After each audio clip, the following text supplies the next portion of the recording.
All India Radio presents Morning News.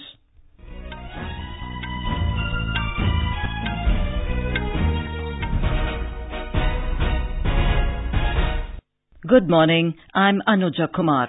The headlines. Rajya Sabha to elect its new deputy chairman today.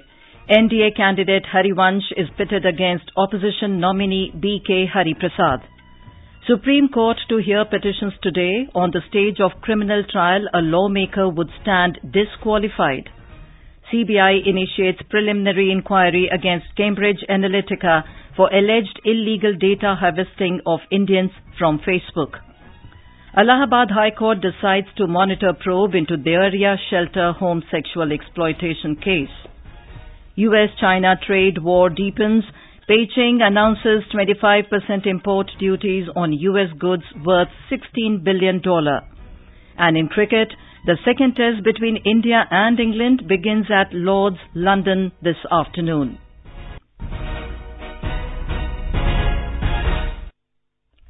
The election to the post of Deputy Chairman of the Rajya Sabha will be held today.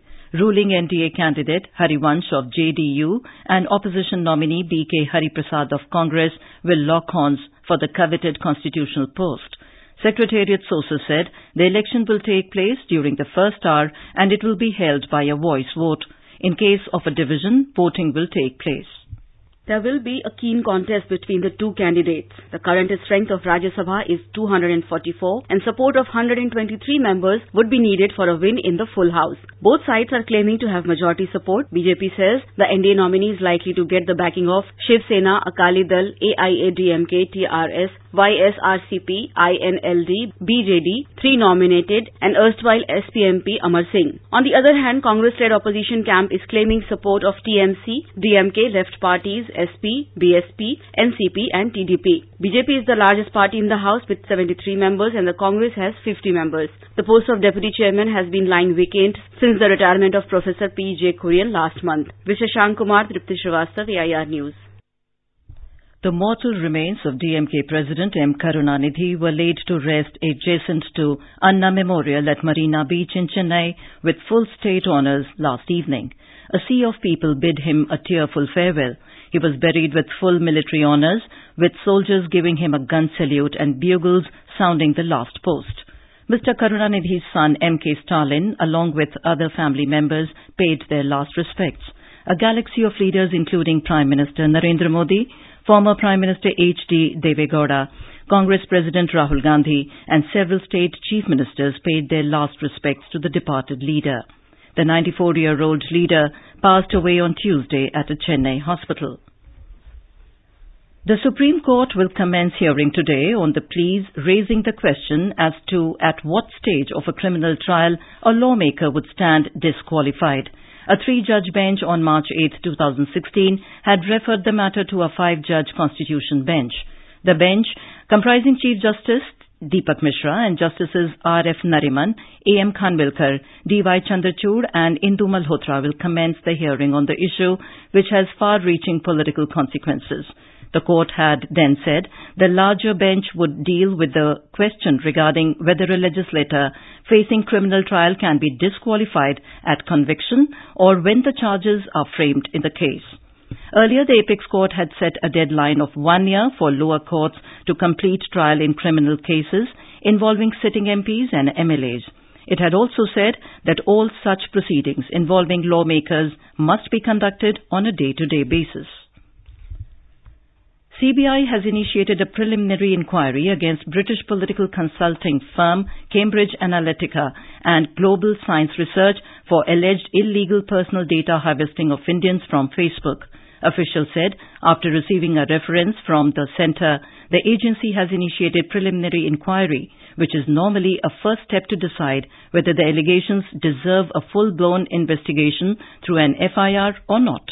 After the data breach came to light, the IT Ministry had in March and April shut off communications to Facebook and Cambridge Analytica seeking clarification on the issue.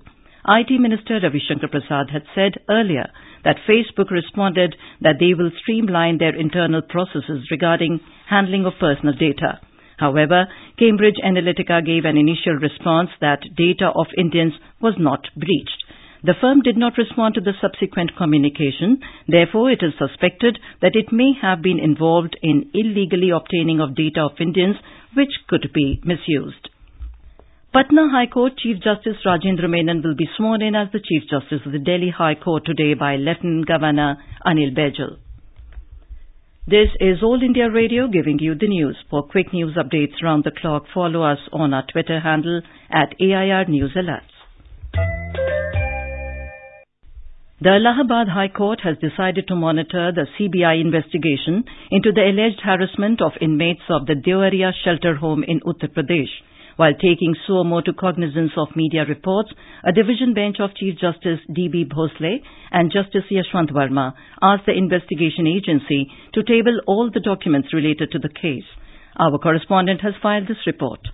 Court said it appeared that the owners of the shelter home enjoyed the patronage of some politician. High Court has asked the statements given by all girls who were rescued from the shelter home be furnished before it and directed the councils of CBI and state government to inform whether any CCTV was installed in or around the shelter home. The bench slammed the police for sending girls to the shelter home over the last 1 year, despite it being blacklisted. Court has also asked ADG police to find the whereabouts of the 18 missing girls. Further hearing in this case will be on 13th of this month. The state government has recommended a CBI probe into the case on Tuesday. Sushil Chandra Tiwari, AIR News, Lucknow.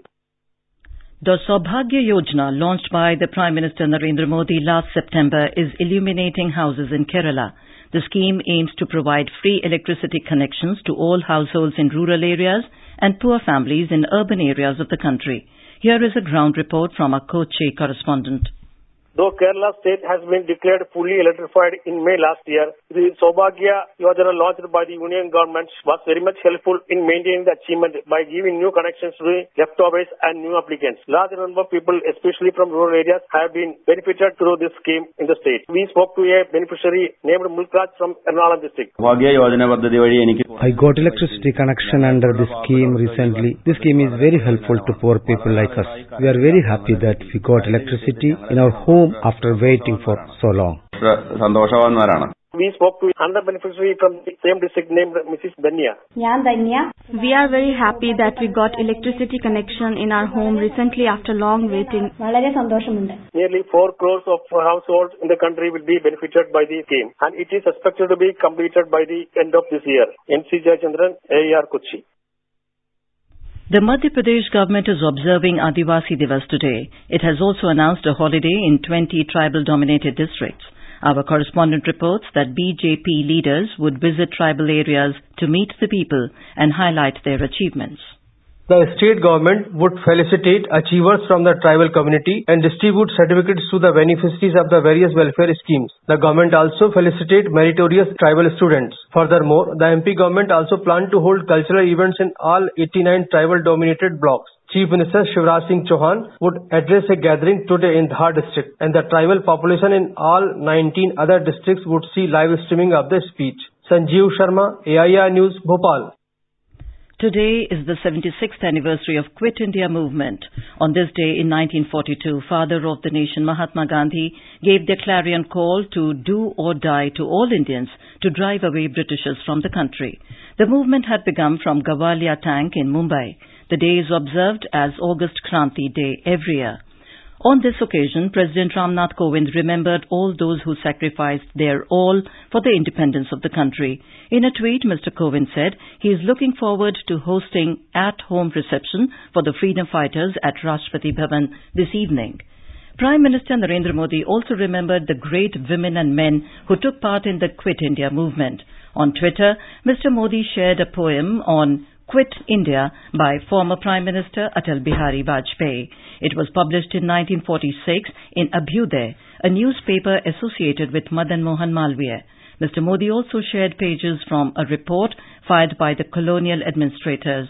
It showed how through the Quit India movement, Mahatma Gandhi shook the foundations of colonial rule and accelerated the journey towards freedom.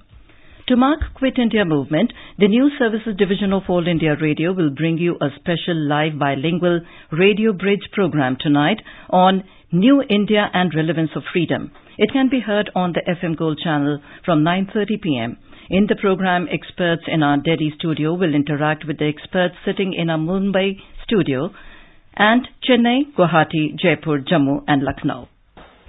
The trade war between US and China has deepened following Beijing's announcement that it will impose 25% import duties, targeting about $16 billion worth of US goods. The Chinese Commerce Ministry yesterday said the latest move is part of its response against the Trump administration's decision to impose same percentage of duties on Chinese imports. The move will take effect immediately after the US imposes tariffs on Chinese goods on 23rd of this month. The list of US imports affected by the taxes includes coal, oil, chemicals, and some medical equipment. Israel has launched fresh airstrikes on Gaza after dozens of rockets were fired from the enclave into its territory. The Gazan Health Ministry said a Palestinian was killed while at least 6 were wounded in raids aimed targeting sites across the Strip. Israeli police and army said the strikes came after at least 2 of dozens of rockets launched from the coastal enclave hit the Israeli town of Sderot near Gaza. 1 person was wounded while several others were treated for shock. In Indonesia, the death toll from a devastating earthquake that struck the Lombok Island on Sunday has risen to 164. At least 1,400 people are seriously injured. Many villages are still staying under tents or tarpaulins, dotted along roads or in parched rice fields. Makeshift medical facilities have also been set up to treat the injured. Japan is observing the 73rd anniversary of the atomic bombing of its southwestern city of Nagasaki today. A ceremony has been planned at the Peace Park this morning to mark the day. In cricket, the second test of the 5-match series between India and England will begin at Lord's, London today. The match will start at 3:30 p.m. England had won the first test at Birmingham by 31 runs. Team India, the world number 1 side, could make some changes following the defeat in the first test. Cheteshwar Pujara and Ravindra Jadeja could make a return to the playing 11. And now for an overview of today's newspapers, it's over to Shaira Mushtaba. Thank you, Anuja. The front page of all the newspapers today have covered the tearful tribute to the dawn of Dravidian politics after an unsavory courtroom battle. Karuna laid to rest with state honours at Marina Beach, writes the Asian Age. The Pioneer adds, Kanaigar rests beside Guru at Marina. On Nitish Kumar's Social Welfare Minister Manju Verma quitting after her call records revelation, the Mail today writes, Bihar Minister quits, Nitish left red-faced. Harivansh versus Hari Prasad, divided opposition at risk ahead of Rajya Sabha race for Deputy Chairman, writes the Hindustan Times, while the Mail today says, NDA nominee set to sweep RS poll. The Ministry of Culture has notified the purchase of tickets through cashless transactions will cost less while visiting historical monuments across the country. Cashless tickets to ASI monuments to save you 30% is another headline in the Pioneer. Test today to clear way for night landing at Srinagar Airport, writes the Indian Express, which will allow flights landing till 10 p.m. there instead of 5:15 p.m. at present. Begging in the national capital will no more be treated as an offence, with the Delhi High Court quashing the legal provisions that criminalize it, reports the Tribune. And finally, the Asian Age reports of a 78-year-old Postal Department employee, Vishnu Swarup Saxena, feeling like a 19-year-old while collecting his PhD degree from JNU, with the audience breaking into a thunderous applause. And with that, it's back to you, Anuja. Thank you, Saira. And now, before we end the bulletin, the headlines once again. Rajya Sabha to elect its new deputy chairman today. NDA candidate Harivansh is pitted against opposition nominee B.K. Hari Prasad. Supreme Court to hear petitions today. On the stage of criminal trial, a lawmaker would stand disqualified. CBI initiates preliminary inquiry against Cambridge Analytica for alleged illegal data harvesting of Indians from Facebook.